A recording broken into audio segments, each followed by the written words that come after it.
Hello, guys.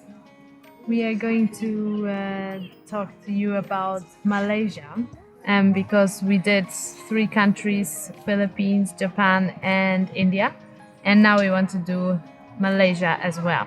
We can really say that the people we met and that hosted us were so hospitable. We experienced such great hospitality. I think in comparison to the Philippines, the people were a bit more reserved, but I feel like they were still very friendly and just very open as well. There's 3 main people groups. There's the Malays, the Chinese, and the Indians that are in the country. What we also noticed was when we went to the church one evening and we were ministering there. The music was so loud that I almost had to close my ears because it was so loud, but so joyful. Like, make a joyful noise unto the Lord, and it was great experience. In Malaysia, we were first in some smaller town, but then we were in the capital city, Kuala Lumpur. So we were staying in a very tall hotel. There's lots of tall buildings. I think Malaysia is like a international center, probably for finance and other things. They have the tallest buildings. They have the famous Petronas Towers, I think number 20, 21 of highest buildings in the world. There's another very high building, I think just after that. I forgot its name. And then it's just opened up the second tallest building, the Merdeka Tower. So anyway, we were in this big hotel and we were staying on the 32nd floor. And there was a pool and everything, so the hotel was very nice, very tall, amazing view of the city skyline, especially at night. There was the lights of Petronas Towers make it look magnificent. Yeah, and there was even a pool on top of the roof. Yeah. So you could enjoy the view from the pool. View. Yeah, so it was very nice. The negative thing was we only had 1 keycard and there was 3 of us staying in the same room, and you need keycard for everything.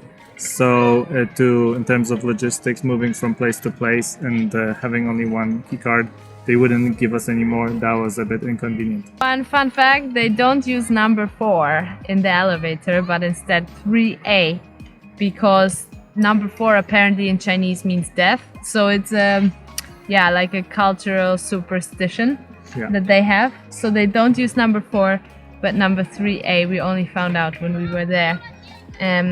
And then our students from the school, they stayed in some hostel where they had like capsules, and it reminded me of a spaceship or something like that. It looked like spaceships.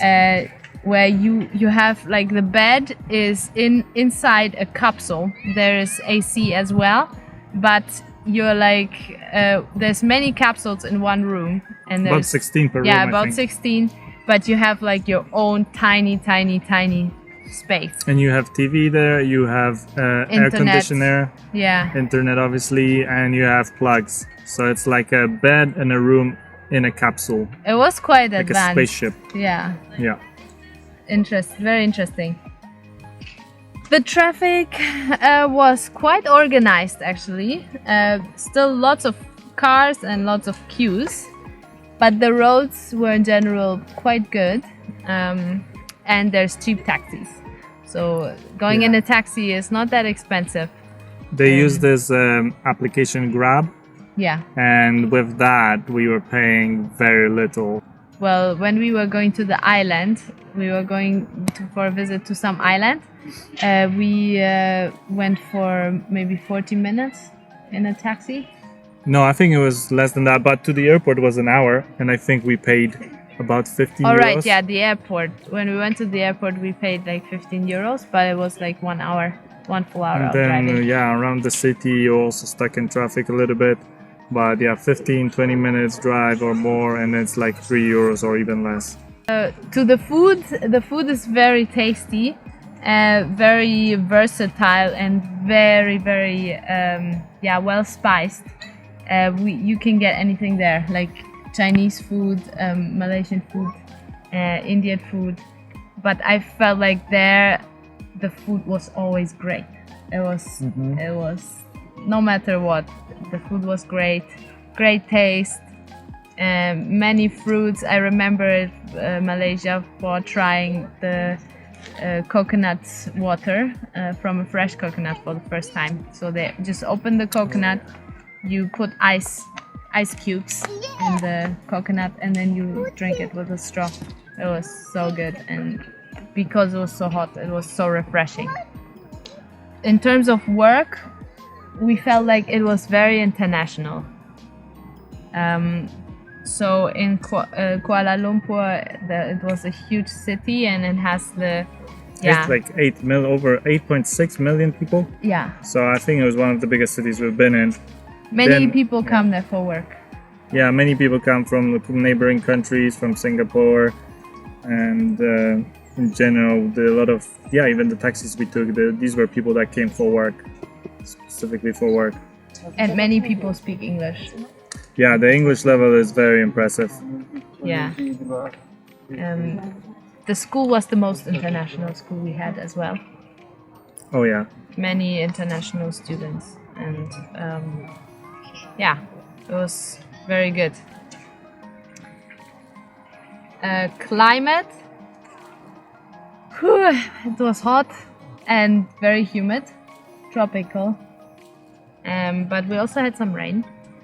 But since we were adjusting to the climate, it was our first country that we traveled to, I did feel like it was very, very hot.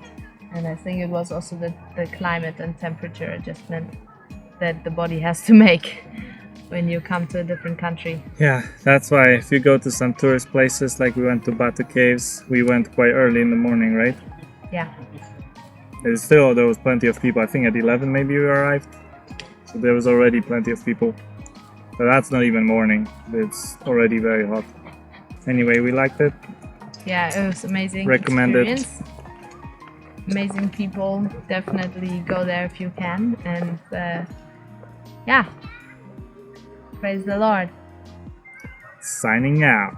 Later.